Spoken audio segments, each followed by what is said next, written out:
Welcome to podcast number 39, Success and Failure. I wanted to cover this topic in particular for some time because in all the midst of all the turmoil that we face, I think that sometimes we overlook how successful we really are with our lives and with our mental illness. The illness and the emotional baggage that follows often weighs us down to the point that we just don't see how well we are actually doing. Now, I believe with the correct approach and some guidance from the Lord, those who suffer actually can live very meaningful, effective, and successful lives, even if they can't always see it. Now, I've often pondered what success really looks like for someone who is suffering from mental illness. I mean success in managing the illness and in life, as they generally go together. As I've pondered my own life, I can tell you that I far more often have focused on what wasn't working or what wasn't right, rather than what might be working. And rarely have I taken a more holistic view and asked whether or not I was really being successful managing my illness over the long term. In fact, I can say that I never really considered it what successful treatment of the illness over the long term might be. And I think that everyone could agree that if their symptoms were entirely gone one day without significant side effects of treatment, that might be considered success, but it's not very likely for too many of us. I know that I had several bad days and several very good days. And if you ask me, I would say that the bad days far outnumbered the good. And I think that's true for most people. But I don't ever remember counting the good days, and so I don't think that I could even tell you the percentage of bad to good. If you had asked me the question, how many good days do you think that you had? I would say probably very few, as most of my memories would bring up the more dark, negative aspects of the disease and when it wasn't. I do think that it's very natural to focus on what's not right in our lives compared to what is.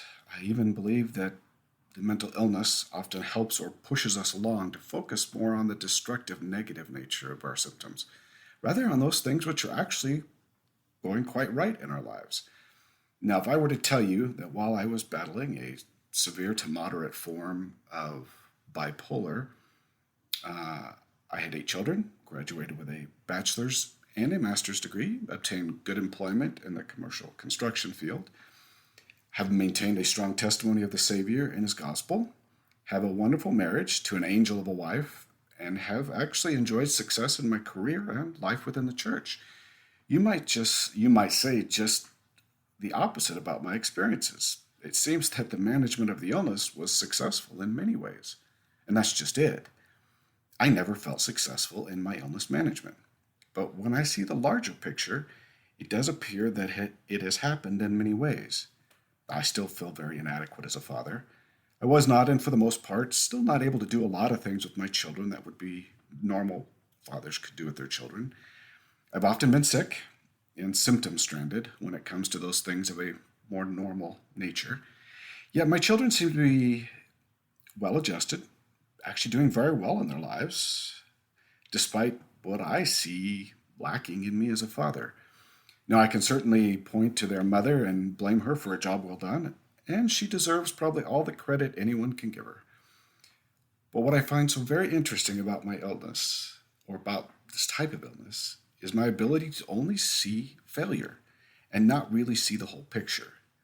Now, I'm not sure if my narrow-mindedness comes from the illness or just a natural part of man, but it seems certainly to be a defining piece of my experiences. I don't see myself as successfully managing my illness because all I can see are the things I didn't or couldn't do rather than those things I could do in the overall picture of my life. Now, my story is probably somewhat unique in many respects, and I would say the same thing about almost everybody's story, but I don't think that our outcomes are all that unique. Success can be measured certainly in a variety of ways. I think that my issue is one that probably cuts across a wide swath of people who have mental illness. My comparisons have always been to other individuals, fathers, husbands, members, families, and so forth. I have often measured my failures to the success of my brothers and sisters, both familial and church members. I have rarely, if ever, measured success considering simply my own unique characteristics and the trials of my own life. I seem to forget how different we all are, and that when I compare my life to another, in the end, it's not a true comparison. The reality is that my situation is so unique, comparing my life to any other, to define success or not really isn't possible. The truth is that comparison to any other person, family, group, individual, or otherwise, is not real or real accurate. I've been given a set of personal trials like everyone else, blessings, talents, understanding, spirituality, with which to work, and to compare my output to someone else's output who is dealing with a completely different set of issues is really a false narrative. And yet, I still do it. Perhaps you do too. Now, sometimes I think it's probably more natural to man and even more natural to the mental illness to do so. So, how can you measure success in life when you have a mental illness or even other type of constraining difficulty in your life? I think that in order to answer the question, it's important to understand some of the things we do to complicate the equation and try to avoid these mistakes. The first of these problems that we create as human beings is what I like to call taking our temperature regularly. Am I happy? Am I fulfilled? Am I at peace? Now, when we ask these questions, more often than not, we reach down and peer into the well of current emotions and say, well, it looks as though I feel maybe a little tired and down today, so I guess I'm not in the happy range. Then we measure our entire body of work up to that point in time and our entire level of peace and happiness by dropping a rock and string into the emotions well and seeing how deep it goes in that one moment. We then apply that one measurement to the entire whole. Happiness, peace, fulfillment are not moment in time measurements. Sure, one can be at peace, one can be happy, and one can be fulfilled at any one moment in time, but the same is true about every other emotion. Happiness should rarely be measured by simply one moment or one drop of a string into the well. In that moment, placed up on the mantle as my happy moment in life, then life becomes about recreating that particular moment of happiness rather than a more complete picture of your life. Happiness, peace, fulfillment, and other types of positive outcomes should be viewed over a period of time if we really desire to measure such things. Ultimately, I think we spend far too much time measuring and evaluating and simply far too little time living and not being that concerned about it. If we focused less on the moments in time type of measurement and focused on what brings happiness and fulfillment, the odds are that happiness and fulfillment will be the result of our actions and thoughts. Our body's emotions, especially those in the mental illness vortex, are going to be deceptive at times. And while we might feel down and depressed and as if life is falling apart, the reality is we are doing just fine, and we are probably far happier than we really think we are. Now, the second of these mistakes is that it is important to have the correct standard if you're going to judge things as happiness, peace, and fulfillment. If you compare your happiness to other people's happiness, you're going to spend a great deal of time wondering why they are happier than you, when in reality they probably aren't. We all have the tendency to put our best foot forward when we're in public situations, and this is especially true when those public situations involve groups like the Church of Jesus Christ, where moral standards are high and where action is the outward expression of the standard. I have on many occasions, far too many, put forth a good masking face and walked into church. On the inside, I felt terrible, down, discouraged, without desire to be there. But you would not have known it by my countenance. I exuded that everything was going well in my world, that I was happy to be there. We want others to think that we are doing well. We want to be chosen. We want to be on the winning team. We want to be included. And we will, by our natures, do just about anything for that to happen. So when we do compare our lives with others, we generally take all of the messy reality of our lives and all of the trials we face, and we put it up against the other person who may be hurting just as much as we are, but is actually putting forth a very good facade. The standards we choose should be true standards, and the ones that do not change with the winds of society. Now, the third thing we do wrong, when everything goes wrong in life, we have a tendency to allow the moment to overwhelm the wider picture. Yes, things go wrong in our lives, at least from our own perspective. There are going to be disappointments, losses, hurt, failings, and so much more. It is even more true when mental illness brings us down into the depths of a mental anguish. It is unwise in almost every respect to view our success and failures from the deepest point of depression or anxiety. The same can be true in a different way for those who suffer bipolar highs. Our view from these perspectives will always be skewed to one side or another. You will never be able to see yourselves as you truly are from either perspective. Our minds have become altered in the mental illness states, both the highs and the lows. And the altered mind is no place to begin a discussion about how you're doing in life. Oh, there's great tendency to do so, and perhaps even some strong nudging by the adversary that you should. However, when you know that you are in the midst of mental illness episodes, best to hold on and leave that evaluation to a later date. I know far easier said than done because there is great pressure in the depression to do that. But there is no real value in that perspective, as it's going to be skewed to such an extent that is actually of little value to you or anyone else. This then brings us to the question, what are the standards for happiness, fulfillment, and peace? So how in the world can I know if I'm succeeding or failing in life? How do I know when I'm doing well and when I'm not, especially when the emotions inside of me are so deceptive? The first thing you're going to have to do is consciously evaluate what is success to you. What is fulfillment? What does it look like, sound like, and feel like? What are you looking to accomplish and what are your goals? Now, when I say this, I realize that most of us have goals, temporally and spiritually. We desire exaltation, celestial marriage, perfect children, of course, fulfilling career, and of course, developing talents, perhaps in music, art, science, theater, and so forth. But how do you measure that you are successful in those endeavors when you are in the midst of the battle? Now, for most of us, we think of being successful as this moment in time when I was successful, a point at which the goal is reached. For instance, talking about exaltation, the moment we are judged worthy of exaltation, that is when success is reached. But for me to have reached that goal of exaltation, I had to be successful on a particular path for a significant period of time, meaning I had to be successful in the practice and all of the events leading up to the attainment of the goal. So success for me isn't that moment in time, but maintaining the path to the goal. What is the path? The daily things we do to stay on course. If we're doing those things to stay on a particular path, then we should consider ourselves successful, even when we might stumble or we have not reached or obtained the goal.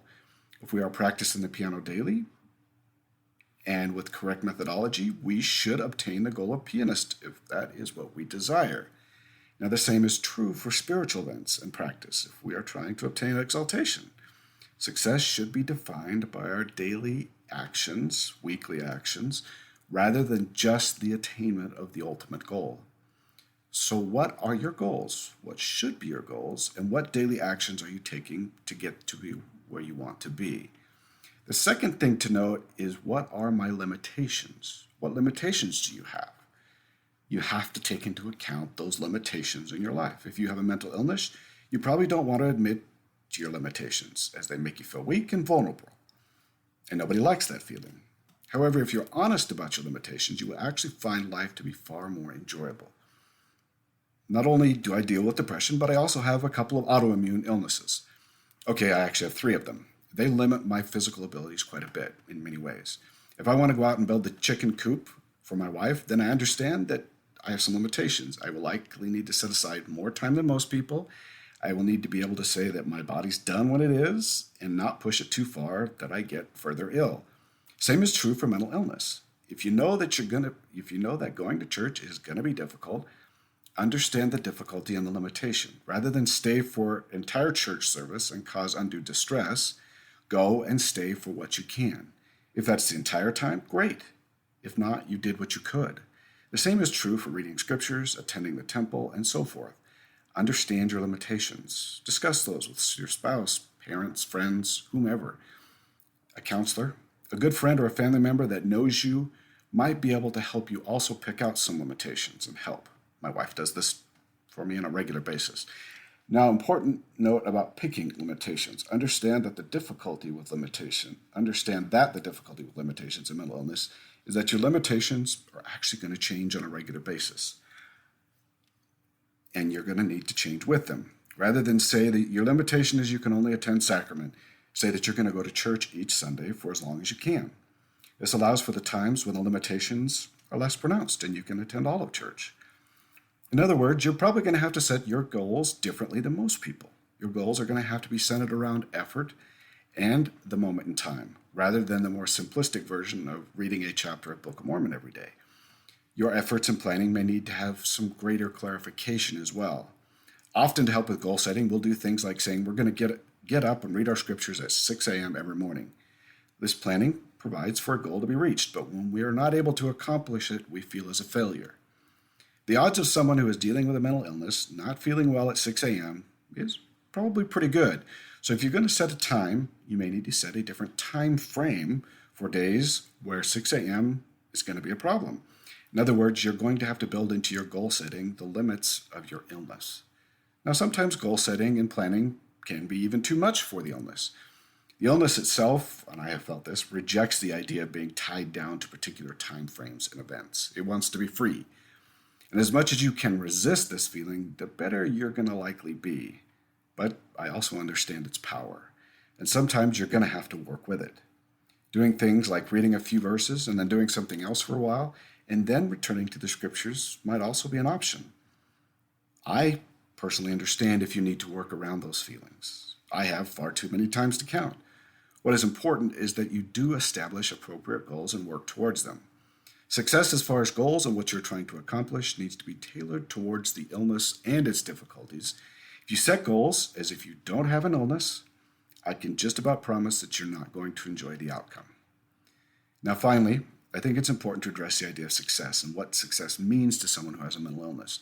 First of all, understand that every day you are going to take medications, if that's part of what you do. You're going to work with counseling. You're going to do your best in your work and goals and managing illness. And then if you've done these things, it's a successful day. A great deal of time is going to go into managing the illness. And some days it will seem that it takes everything you have just to manage your own illness. That is just fine. Your first goal should always be good management of the illness, because without that, you're certainly not going to attain any of your other goals. There are going to be times when you feel that your management is not very good because the illness tells you so.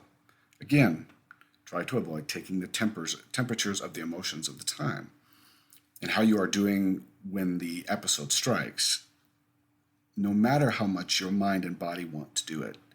Management is a longer-term goal than 1 day or 1 week, and it can be difficult to understand if you're managing it well or not so well by just doing so a day at a time.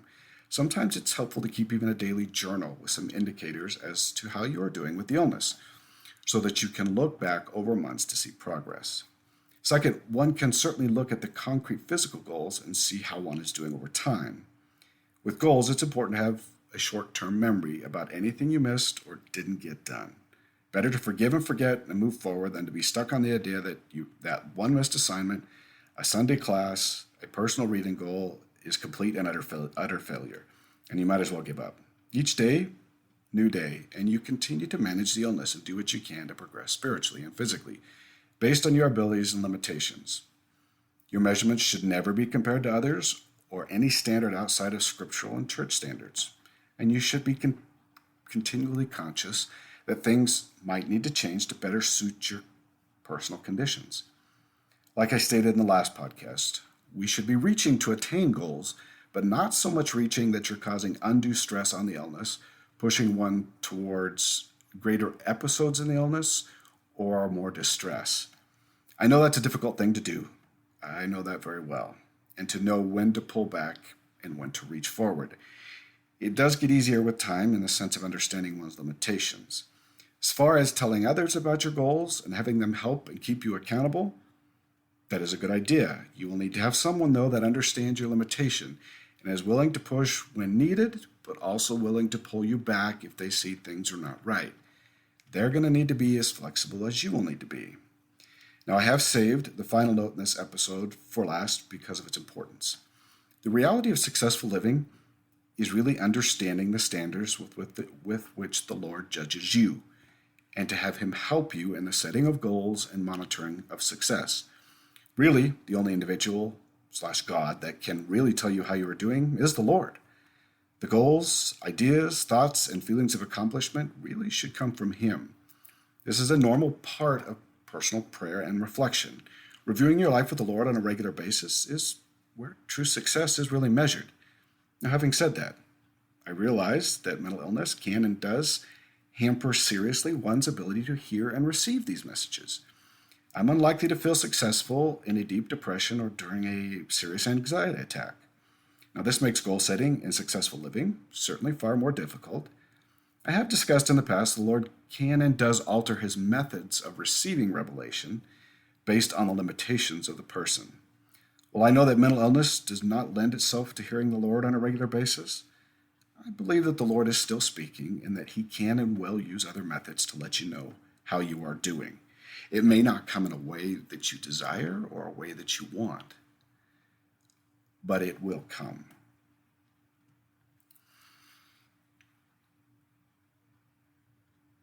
I know that even with those moments of revelation and clarification, life is going to be difficult. And when it comes to evaluating success and where you stand in eternal matters, when the Lord does speak, it's going to be important to write it down and reflect upon the revelation so that during moments of doubt, which are going to come, that you can refer back to what has been said, and the Lord can reconfirm that. Remember that the Lord is very merciful, especially to those suffering with this illness. We should try to be as merciful to ourselves as the Lord is to us, meaning that we should be far more merciful than we are when we're trying to measure our own success. In the end, all that matters is what the Lord thinks of you. He's given you a unique illness, and by so doing has provided a unique method of training. I'm not always sure why those of us who suffer must pass through the more obscure mists of darkness and doubt, nor why this is the pathway the Lord has chosen for us. But we can be assured that he has chosen it for us. And by so doing, he will help us to hear and know what he desires for us and our standing with him. And that includes how successful we are being in our lives. For now, we must fight the good fight, and the Lord will do his part.